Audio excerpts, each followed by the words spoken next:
तो भाई आज अपने सामने खड़ी है KTM की ड्यूक 390। तो आज मैं आपको देने वाला हूँ इसका एक ओनरशिप रिव्यू। और जिसकी ये बाइक है भाई वो हमारे बहुत अच्छे दोस्त है लक्की, आप जानते ही होगे, और अगर नए व्यूअर हो तो आप भी जान जाओगे, अभी देख लोगे। तो आज इस गाड़ी के बारे में ना एक अच्छी खासा आपको ओनरशिप रिव्यू देखने को मिलने वाला है। और उनको बहुत अच्छा खासा एक्सपीरियंस, कम टाइम में उन्होंने बहुत अच्छा खासा एक्सपीरियंस गेन कर लिया इस बाइक से।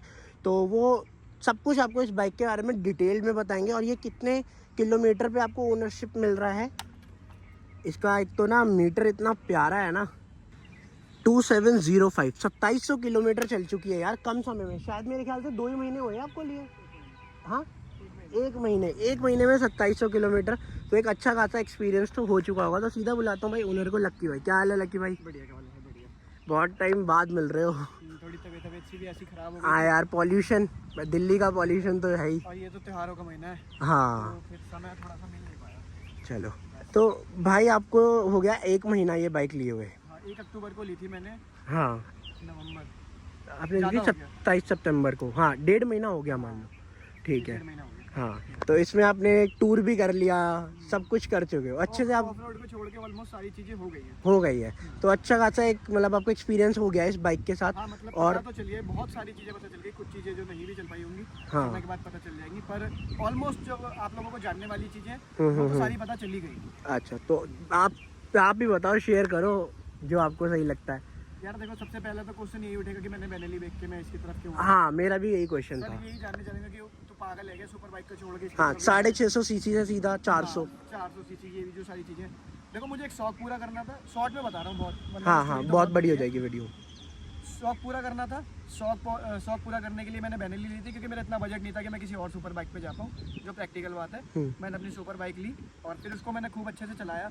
जब चलाया तो मैं एक चीज़ समझ गया कि ये जो मैंने सुपर बाइक ली है ना, ये दिल्ली के लिए तो नहीं बनी है, यूपी वगैरह के लिए, महाराष्ट्र वगैरह के लिए, क्योंकि जहाँ मौसम ठंडे रहते हैं, जो रोड खुले रहते हैं, वहाँ के लिए वो गाड़ी बढ़िया है, पर दिल्ली के लिए वो गाड़ी बढ़िया नहीं, बेनेली नहीं, हीट भी बहुत ज़्यादा है यार। उसका सीन बस मेरा एक सेल आउट करने का यही था कि जो बेनेली थी वो बंद बहुत हो जाता है। बंद मतलब 100 डिग्री के बाद वो बंद हो जाती थी। टेम्परेचर जैसे इसका हाई पहुंचा ना, वैसे वो बंद हो जाती थी। नॉर्मल गाड़ी क्या करिए, ओवरहीट हो गई ना, ये चलती रहेगी, वो गाड़ी बंद हो जाती थी। जिस चक्कर में मैं अपनी फैमिली को कभी नहीं बैठा पाया।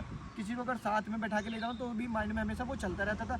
टूर पे भी मुझे सोचना पड़ता था कि अगर यहाँ पे ट्रैफिक मिल गया ना, तो इतना सारा लगेज बंधा हुआ है, मैं पूरा किट में हूँ, मतलब जैकेट वगैरह सब पहन रखी है, गर्मी हो रही है, तो मुझे धक्का मारने में, ऋषिकेश में जैसा हुआ था, ऋषिकेश में भी तो आप भी तो थे। हाँ। वो सारी चीज़ें हुई थी, तो इस वजह से फिर मैंने बेनेली को सेल आउट कर दिया। और मेरा इतना बजट भी नहीं था कि मैं किसी और सुपर बाइक पे जा पाऊँ, टू बी ऑनेस्ट। और दूसरी चीज़, ये बाइक लेने का एक मेरा पर्टिकुलर रीज़न भी ये था कि मैं 390 की पावर को मैं जानता हूँ। सिटी और हाईवेज में आपको कभी निराश नहीं करेगी पावर को लेके, या जिस सारी चीज़ों को लेके। पुरानी वाली ड्यूक 390 मैंने इसलिए नहीं ली थी क्योंकि मेरे पैर नहीं आते थे। देखो, चप्पलों में हूँ, घर के पास ही है, इसकी बहुत अच्छे से मेरे पैर आते हैं। और पुरानी वाली पे ना आराम से। हाँ हाँ, वो तो उसकी सीट हाइट ज्यादा भी थी। हाँ। इसकी सीट हाइट कम है। सीट हाइट कम भी है, और वो क्या था ना, वो सिटी में नहीं चल पाती थी सही से। आप पहले दूसरे गियर में अगर उसको हाई थ्रोटल पे या थोड़ी तेज स्पीड में नहीं चला रहे ना, cut cut cut cut cut के वो चलती हाँ, थी। कट। वो सारी चीजें इसके अंदर रिजॉल्व हो गई। ऊपर से इसकी लुक्स, जो लोग मतलब एक्स्ट्रा आउट ऑफ मार्केट करवाते हैं ना, क्या नाम है वो, पैनल लगवाते हैं आगे, एक्सट्री किट लगवाते हैं, हाँ, वो सारी हाँ। चीजें वो मिलती जुलती ऐसी, मतलब सुपर ड्यूक से मिलते जुलते और इसके जब मैं हैं। इसके स्पाई शॉट देखे थे, मैंने तभी बना गया था कि एक ऐसी बाइक लूंगा खुद। जो मेरे सारे जो वो है ना प्रोस्पेक्टिव वो पूरे करे। हाँ। सिटी में चला पाऊँ, हाईवेज पे चला पाऊँ, लुक्स में अच्छी हो, सेगमेंट में बढ़िया हो, फीचर भी सारे भर भर के हो, और हल्की भी हो। हल्की भी हो, और सीट हाइट भी। सीट हाइट भी, मेरा तो मैं शॉर्ट राइडर हूँ, तो मेरे को वो ज़्यादा प्रेफरेंस रहता है मेरा।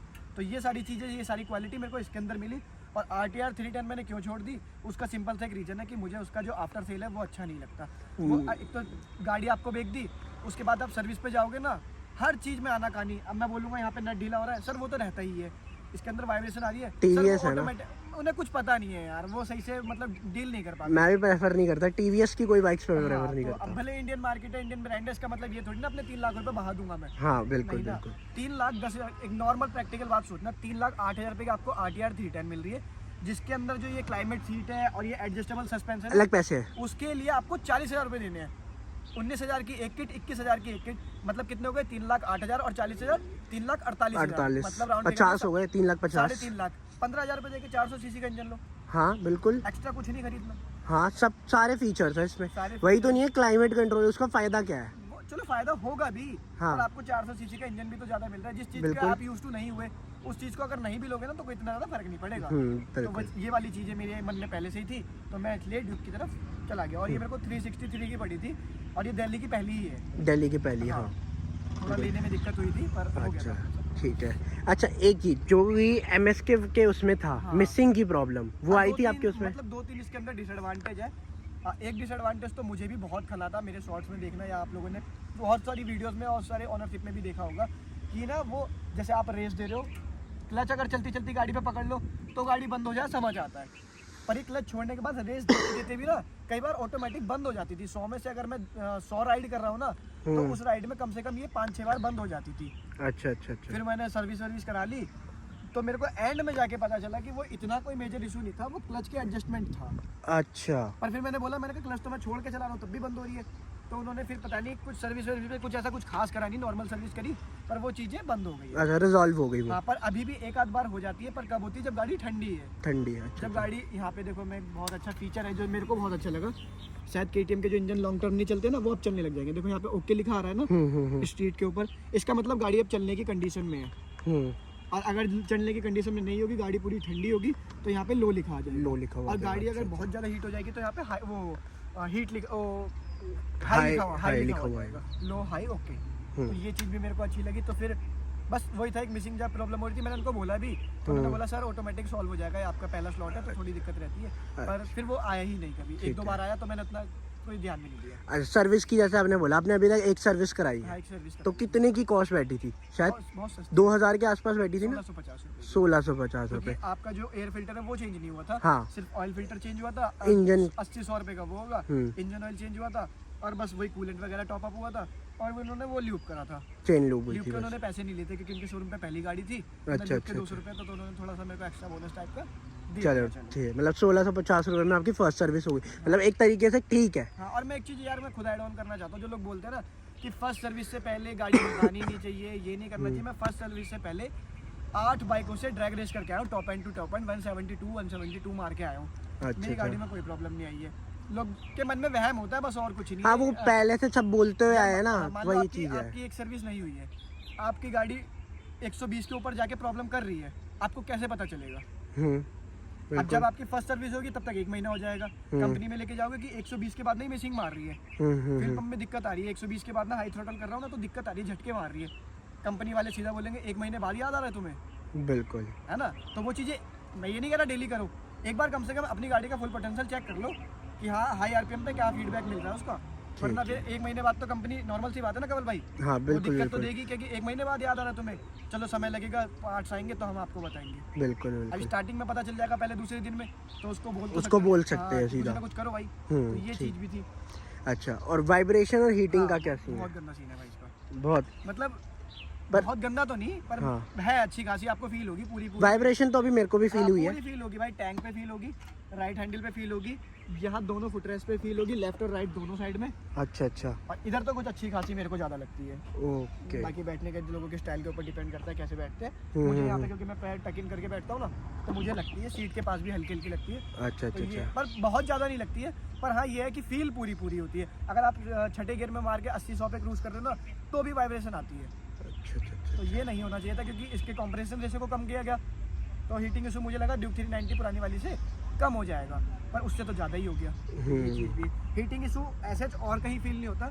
जैसे आपने छोटी पैंट पहनी है या आप कैपरी में या पजामे में निकल गए, तो जैसे ये हल्का पोर्शन उठा हुआ दिख जाता है ना, हाँ हाँ बस हाँ, यहीं पे यहाँ से हीट आती है, क्योंकि इंजन खुला हुआ है ना पूरा। इंजन खुला हुआ है, और बाकी बहुत सारी चीज़ें दे रखी हैं यहाँ से एयर इनटेक के लिए, वो सारी चीज़ें, पर फिर भी वहाँ पे उस जगह पर्टिकुलर लगती है हीट, और कहीं नहीं अच्छा लगती, अच्छा, वो भी सिर्फ ट्रैफिक में। ट्रैफिक में हीट तो मेरे को भी अभी फील नहीं हुई, बट वाइब्रेशन फील हुई थी। अब तो खैर नहीं भी होगी मुझे 5-6 महीने, क्योंकि सर्दी आ गई है अब। हाँ, तो ये चीज़ हाँ, है। और अगर आप जैसे लॉन्ग राइड पे गए थे, टूर पे गए थे, तो वहाँ पे आप कह रहे हो कंफर्टेबल है, बिल्कुल कोई उस चीज़ दिक्कत में नहीं तो है। भाई कोई आप नकार ही नहीं सकता, इसके सीट कंफर्ट। हम 2 लोग गए थे, लखनऊ गए थे, हाँ हाँ, हम 2 लोग थे, दोनों लोग लखनऊ गए थे, बैठ के गए थे, बैग भी था, टैंक बैग भी लगा हुआ था, कोई दिक्कत नहीं हुई, आराम से बैठ के गए, सीट की कुशनिंग वगैरह, कंफर्ट वगैरह कुछ ऐसा प्रॉब्लम नहीं करा। बस एक चीज़ इसके अंदर थोड़ी सी गंदी है कमल भाई, सीट के अंदर ये जो आपको ये दिख रहे हैं ना डॉटेड ये सीट जो है, हाँ हाँ, आप इसको वॉश करोगे ना, इसके अंदर पानी घुस जाता है, पानी घुस जाता है। अच्छा हाँ, अच्छा अच्छा, अगर आप 1 घंटे बाद भी बाइक निकालते हो ना, तो लगता है कि गीला गीला है ये सीन।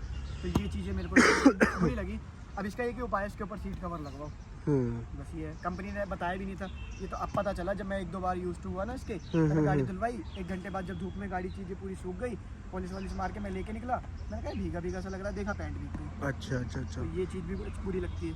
और बिल्ड क्वालिटी वो तो मेरे को अच्छी लगी, बढ़िया लगी। वो मेरे को बढ़िया लगी, क्योंकि ना पहले वाले जो पैनल थे ड्यूक 390 के, यहाँ पे प्लास्टिक आया करती थी, ये पूरी एल्यूमिनियम आ गई। अब एल्यूमिनियम, हाँ एल्यूमिनियम प्लास्टिक के सिर्फ 2 ही पार्ट्स है इसमें, ये दोनों बस। ठीक है, बाकी सब तो ये भी मेटल है। हाँ मेटल है, सही है, ये भी चीज़ ठीक है। पर इसकी एक बार क्वालिटी देखो, फार बेटर है पुरानी वाली से, या वैसे भी बेटर तो है। हाँ, तो ठीक ये है। सारी चीज़ें मेरे को अच्छी लगी।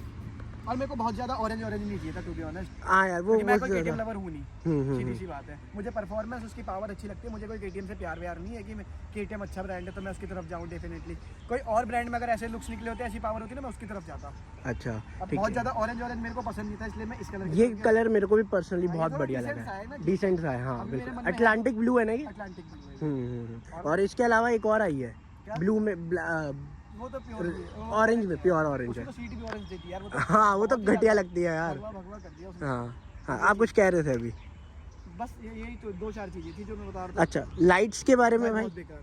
हाँ, तभी आपने एक्स्ट्रा लाइट्स एक्स्ट्रा लगाई। लाइट मैं अभी ऐसे 2-3 दिन बाद टूर पे जा रहा हूँ, तो ये मेरे लाइट, ये वाली लाइट है, मेरे को हमेशा से पसंद है कि छोटी सी है, कहीं पे भी एडजस्ट हो जाती है, हाँ, कोई बिल्कुल, दिक्कत होती नहीं। और मैं इतना कोई हाई फाई टूर नहीं मारता है, मेरे पे कोई एडवेंचर बाइक नहीं है कि लाइटें भर लूँ, मुझे दिखता नहीं। ये भी बहुत अच्छी हाँ, विजिबिलिटी ये देती है मेरे यार। को, मेरा जिस हिसाब से नजर है, जिस हिसाब से मैं स्पीड में गाड़ी चलाता हूँ, मेरे लिए ये वाली लाइट का बस visibility बेस्ट बहुत है। है। तो मैंने बिल्कुल, अपनी बिल्कुल। R15 की निकाल के, क्योंकि मैं R15 से टूर नहीं मारूंगा, जब है मेरे पास पावरफुल गाड़ी तो फिर बिल्कुल। मैं क्यों वो करूँ। हाँ। तो मैंने R15 की लाइटें निकाल के इसके अंदर लगवा दी, और इसकी लाइट भाई जुपिटर स्कूटी है हमारे पास, उससे भी मेरे बुरी। पास भी है। हाँ, जुपिटर 125 उससे भी बुरी भाई लाइट है फोन इसकी। तो इसकी लाइट है भाई जुपिटर 125 से भी बेकार है, कभी भी ट्रस्ट मत करना। मैं तो इवन कह रहा हूँ, दिल्ली में रहते हैं, दिल्ली में हर जगह स्ट्रीट लाइटें लगी हुई हैं, कुछ भी नहीं दिखाई देता भाई इसकी लाइट में। सामने से अगर कोई स्कूटी भी आ रही है ना, इसकी लाइट खा जाती है भाई, कुछ नहीं दिखता उधर की तरफ। तो मैंने कहा भाई अब इसको तो चेंज कराओ ये, क्योंकि है थोड़ी सी दिक्कत वाली बात, क्योंकि अब तो सर्दी आ गई है।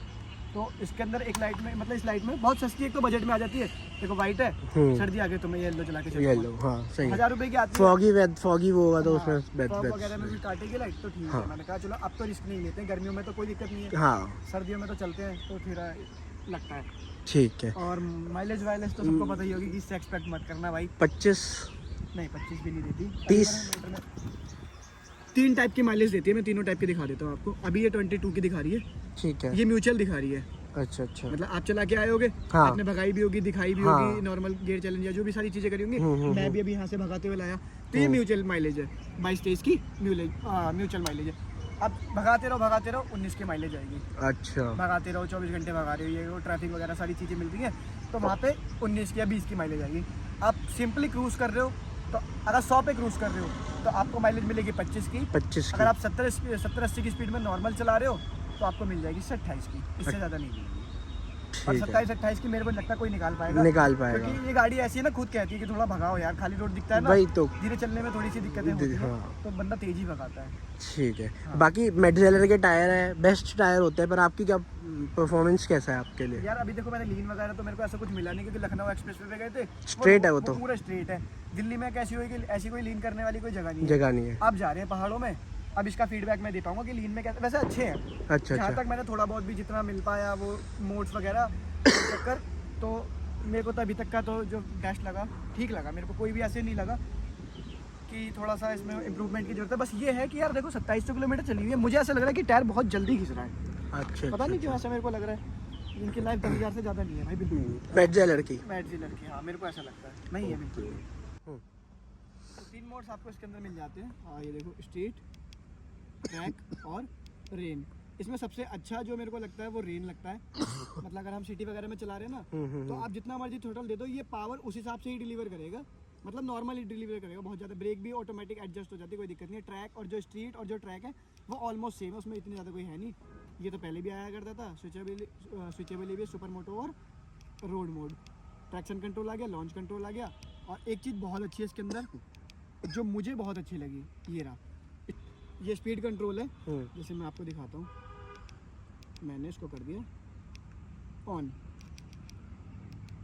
ये देखो 52 किलोमीटर पर आवर पे ये ग्रीन लाइन आ गई ना, ये देखो ग्रीन चल गया लिमिटर 52 किलोमीटर पर आवर। अब क्या होगा अगर किसी को बाइक चलानी नहीं आती, या मान लो एक रोड है जिसपे 50 की लिमिट है, आप तो 50 लिमिट सेट कर दी हाँ, आपकी स्पीड सेट हो गई, आप जितना मर्जी थ्रॉटल देते रहो, जितने मर्जी गियर मारते रहो, 50 से ऊपर नहीं जाएगी वो। नहीं जाएगी। तो अच्छा, एज अ अच्छा। बिगिनर अगर कोई गाड़ी सीखना चाह रहा है या एज अ बिगिनर जिसको गाड़ी चलानी नहीं आती, आपको कोई ऐसा दोस्त है जिसको थोड़ा ऐसी चलाता है, रैश चलाता है, तो उसको ये चीज़ें लगा के दे दो, तो उन लोगों के लिए बेस्ट है। जैसे कोई बाइक सीखने जा रहा है, उसको 40 की लगा के दे दो, वो 40 के ऊपर जा ही नहीं पाएगा। चाहे जितना मर्जी गियर पे ले चाहे जाओ। जितना मर्जी चौथे गियर लगाओ, छठे गियर लगाओ, चाहे आप पूरा एंड तक ऐड रखाओ, तो वो चीज़ें ये बस मेरे को ये बहुत अच्छा लगा, थोड़ा सा यूनिक सा लगा। अब जैसे टूर वगैरह पे भी जा रहे हैं, हम सारे बंदों ने अपने 80 की उस पर लिमिट मार दी, सब एक साथ 80 पे चल रहे हैं। और इससे थोड़ा माइलेज भी माइलेज पे भी फर्क पड़ेगा, ना ज़्यादा भगाओगे ना ज़्यादा कोई दिक्कत आपको होने वाली है। और तो बस वही है, ब्लूटूथ कनेक्टिविटी है, फ़ोन वगैरह कनेक्ट क्विक शिफ्टर और हाँ, इंटरकॉम कनेक्ट हो जाएगा। और एक चीज़ और है जो कंपनी ने फुद्दू बनाया है, इसमें कहा था कि मैप चलेगा 10x10 नेविगेशन, हाँ। पर ये नहीं बताया था कि उस मैप के आपको पैसे देने पड़ेंगे। अच्छा, सब्सक्रिप्शन है कुछ? सब्सक्रिप्शन लेना पड़ेगा, वही जैसे पहले KTM में लेना पड़ता था, वही 1400-1500 रुपये का 1 साल का आएगा। अच्छा अच्छा अच्छा। वो तो जब आएगा तब पता चलेगी। बाकी एडजस्टेबल सस्पेंशन है जो मैंने बस एक ही बार यूज़ करे, और मुझे नहीं लगता कि कोई नॉर्मल बंदा उसे यूज़ करेगा। हम जैसे तो कर भी लेते हैं नॉर्मल बंदा, क्योंकि मैं ट्रैक पे जब ट्रैक कह रहा हूँ, जब नेक्स्ट पे जब ड्रैग रेस कर रहा था ना और बाइकों से, तो मेरे को ऐसा लग रहा था बहुत लूज़ हो रखे हैं, तो मैंने उस सिचुएशन में टाइट कर दिए थे सस्पेंशन। अच्छा अच्छा। तो गाड़ी बढ़िया चली। फिर जब मैं नॉर्मल दिल्ली आ रहा था, जब पिलियन मेरे साथ बैठा हुआ था, तो मैंने सॉफ्ट कर लिए। तो बस ये चीज़ें थी, बाकी मेरे को नहीं लगता नॉर्मल कोई बंदा करेगा ये सारी चीज़ें। ठीक है। और एक छोटी सी चीज़ है मैं दिखाता हूँ, वो शायद ड्यूक 390 ऑनर को अच्छी लगेगी, या जो ड्यूक की गाड़ियाँ चलाते हैं। ये छोटा सा छेद दिख रहा है ना आपको, हाँ। ये बहुत छोटा सा है, पर इसका काम मैं आपको बता देता हूँ। बेसिकली क्या है, ये हिडन फीचर है। इसके अंदर हवा मतलब एयर इनटेक होती रहेगी। एयर इनटेक होगी तो कैलिपर ठंडा रहेगा, और कैलिपर ठंडा रहेगा तो डिस्क पैड ठंडे रहेंगे, और डिस्क पैड ठंडे रहेंगे तो ब्रेकिंग भी अच्छी लगेगी। और जब वो ठंडे रहेंगे, ज़्यादा गर्म नहीं होंगे, तो रबड़ और जो लेदर है उसका वो कम घिसेंगे। कम घिसेगा और वो ज़्यादा चलेंगे। अच्छा। मतलब नॉर्मल अगर आपको 8000 पे डलवाने पड़ते थे, क्योंकि अच्छे खासे महंगे भाई 2-3 हज़ार के, अगर 8000 किलोमीटर पे डलवाने थे, अब आप उसको शिफ्ट कर दोगे 10,000 या 11,000 पे, तो मतलब थोड़ी गाड़ी आपकी उन मुकाबले आपके डिस्पैच ज़्यादा चलेंगे। ज़्यादा चलेंगे। ये चीज़ें भी रही, जो नीडेड पार्ट था वही रखा, और बाकी सारा पार्ट निकाल दिया। देखो जो एक्स्ट्रा पार्ट है ना, इसमें हाँ। आपको कुछ भी नहीं दिखेगा, इससे वेट रिड्यूस हो गया। हाँ, वेट रिड्यूस हुआ है, तो वो सारी चीज़ें मेरे को और अच्छी लगी। एक चीज़ मेरे को और लगी है भाई, ये जो सस्पेंशन है इसकी वजह से सीट हाइट कम हुई है। हाँ, 10 mm 20 mm आप कम ज़्यादा कर सकते हो ऑटोमेटिक। यहाँ से इनको भी सॉफ्ट एंड हार्ड कर सकते हो, पहले पता नहीं था कैसे करते कैसे नहीं करते। देखो यहाँ पे लिखा होगा, इधर हाँ ये लिखा। पेचकस लेके आप सॉफ्ट एंड हार्ड वो भी कर सकते हो। पीछे ये वाले भी suspension एडजस्टेबल है। एडजस्टेबल है। ठीक और वैसे है। तो बहुत सारे फीचर हैं ऐसे, एंड मूवमेंट पे याद नहीं आते ना। हाँ, वो हाँ, वाली हाँ। बात है। ठीक है। और बस LC4 इंजन है, और तो इतना कुछ मेरे को खास याद आ नहीं रहा भाई। चलो ठीक है, कोई बात नहीं। सारी चीज़ें वैसे कवर हो चुकी है जो एक ओनर को चाहिए मैं होता बता है। देता हूँ अपना फीडबैक। हाँ। आप इस सेगमेंट की या इसके कॉम्पिटिटर में जितनी भी गाड़ियाँ आती हैं, वाले कॉन्टिनेंटल GT 650 इसके कंपैरिजन में नहीं है, वो 650 सीसी है, पर फिर भी ले आना आप किसी भी सेगमेंट की किसी गाड़ी से इसकी ड्रैग रेस कर लेना, आपको इनिशियल मिड और पता चल जाएगा। टॉप एंड में भले ही थोड़ी बहुत हार जाए किसी गाड़ियों से, पर मुझे नहीं लगता कि इनिशियल और मिड में कोई इसको हरा पाएगा।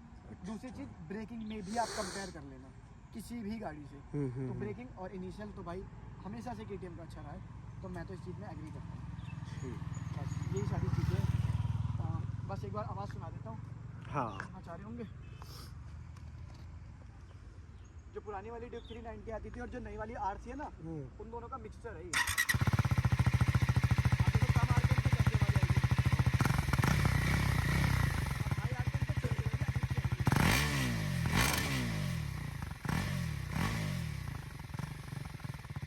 लो RPM पे ये देखो, लो RPM पे बढ़िया लग रही है। तो बस यही कुछ है, और तो भाई इसका कुछ है नहीं। मैं तो रिकमेंड करता हूँ भाई, जिसका पास बजट है, बजट की कोई दिक्कत नहीं है यार, जो 3 लाख 3.5 लाख तक खर्च कर सकता है, तो मैं तो कहता हूँ डेफिनेटली 15,000 रुपये डाल के यही। इसी को ले लो, खुश रहोगे हमेशा। चलो, बस, और किसी गाड़ी पे अगर आपका पर्टिकुलर पसंद नहीं मनी बना हुआ है, तो फिर तो कुछ कर ही नहीं फिर सकते तो भाई। कोई बंदा कुछ कह ही नहीं सकता। हाँ।